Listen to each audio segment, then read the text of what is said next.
भाऊ आपण जसं सोसायटी अवैध भरती प्रकरणी एक तक्रार केली होती. त्या तक्रारीनंतर त्या भरती प्रक्रियेला स्थगिती मिळाली होती, परंतु लागलीच दुसऱ्या दिवशी स्थगिती उठवली गेली.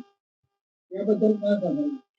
ही प्रक्रिया जी आहे, या प्रक्रियेची खऱ्या अर्थाने जेव्हा जसं जी म्हणजे जळगाव जिल्हा सहकारी नोकरांची सहकारी पतसंस्था मर्यादित जळगाव याची भरती प्रक्रियेच्या संदर्भात तक्रार मी 18/4/2025 ला दिली होती.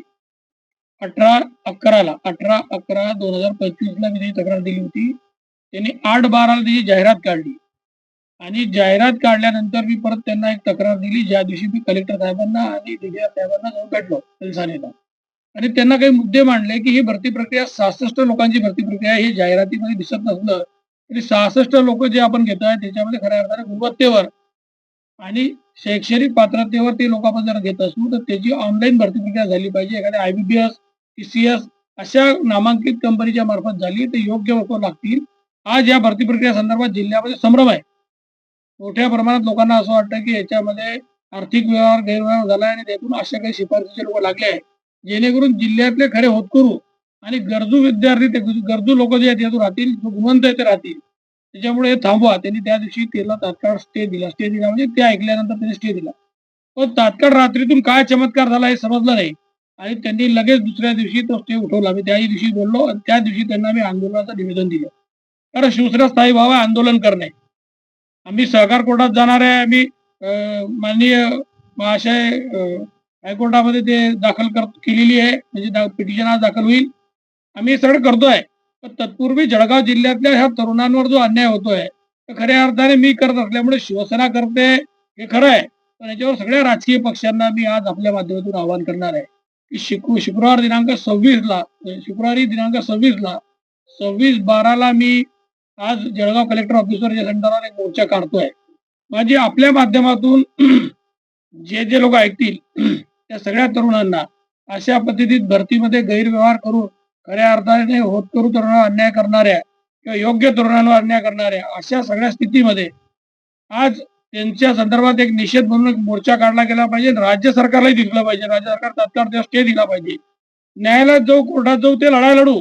पण राज्य सरकारचं लक्ष वेधण्यासाठी जळगाव जिल्ह्यातला हा जो आक्रमक तरुण आहे, मराठी तरुण आहे, या तरुणांनी किमान या संदर्भामध्ये रस्त्यावर येऊन आज त्याचा जो या संदर्भातला निषेध आहे तो नोंदवण्यासाठी 26/11 दिनांक शुक्रवार दिनांक 26/11 12 वाजता आपल्याला कलेक्टर ऑफिसला जायचं आहे.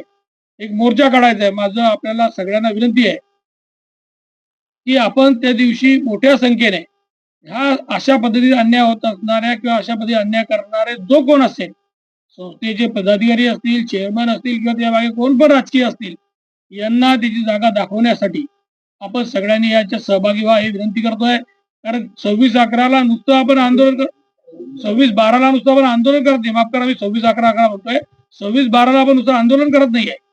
26/12 आपण या संदर्भामध्ये हा तरुण इतका सजग आहे आणि या संदर्भात नोकऱ्या संदर्भात कुठे अशा पद्धती भ्रष्टाचार होत असेल, राज्य सरकारची या संदर्भात एकदम चांगली पॉलिसी आहे, क्लिअर पॉलिसी आहे की भरती प्रक्रिया निपक्षपाती व्हावी, पारदर्शक व्हावी.